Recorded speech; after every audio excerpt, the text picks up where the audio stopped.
আজকে এমন একটি মাস 2 বছর আগে এ সময় আমাদের একটা জার্নি টু ইনফিনিটি ছিল। আমরা জানতাম না বাংলাদেশের কোথায় যে শেষ হবে। আমরা দেখলাম যে কখনোই আমরা আমাদের নিজেদের দায়িত্ব মনে করেছি বাংলাদেশের জনগণের সাথে থাকা, বাংলাদেশের মানুষের পাশে থাকা।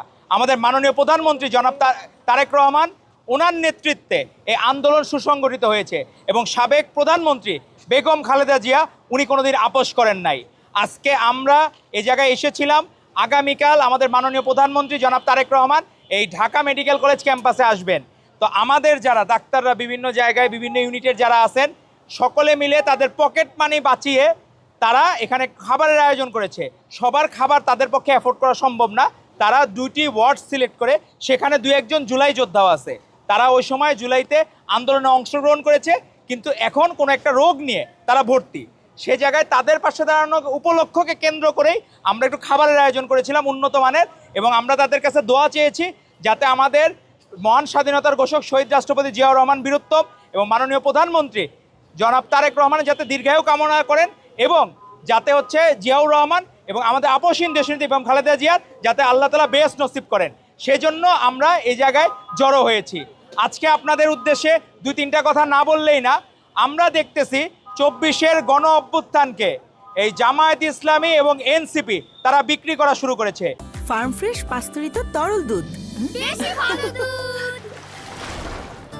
কিন্তু বিএনপি আর ছাত্রদল হৃদয়ে সত্যিকার অর্থে 24-এর গণ অভ্যুত্থানকে ধারণ করে। এখানে বিক্রি করার কোনো কিছু নাই।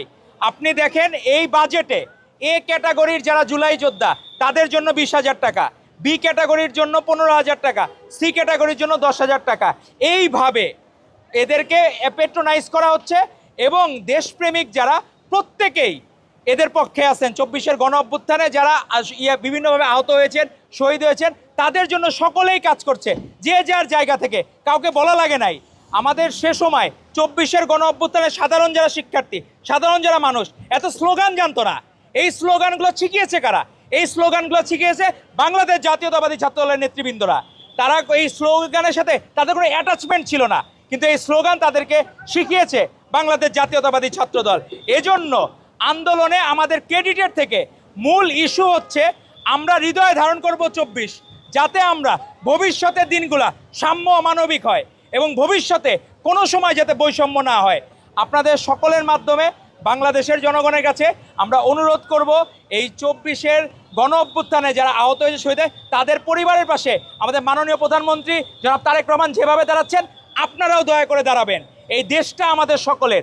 এই দেশকে আমরা সত্যিকার অর্থে যখন ভালোবাসবো তখন 71-কে আমাদের ধারণ করতে হবে, 90-কে ধারণ করতে হবে, 24-কে ধারণ করতে হবে।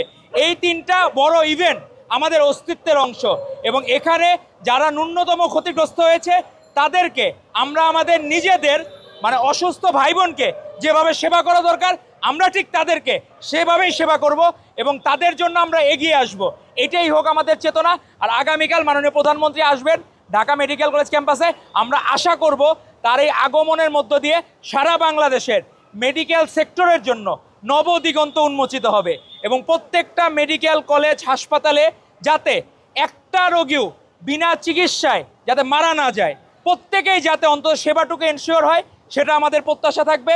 এবং বাংলাদেশ জাতীয়তাবাদী ছাত্রদল অতীতের ন্যায় সবসময় সাধারণ জনগণ, 24-এর গণ অভ্যুত্থানের যোদ্ধা, মুক্তিযুদ্ধের যোদ্ধা প্রত্যেকের পাশে ভাই বা বোন হিসাবে সবসময় পাশে থাকবে।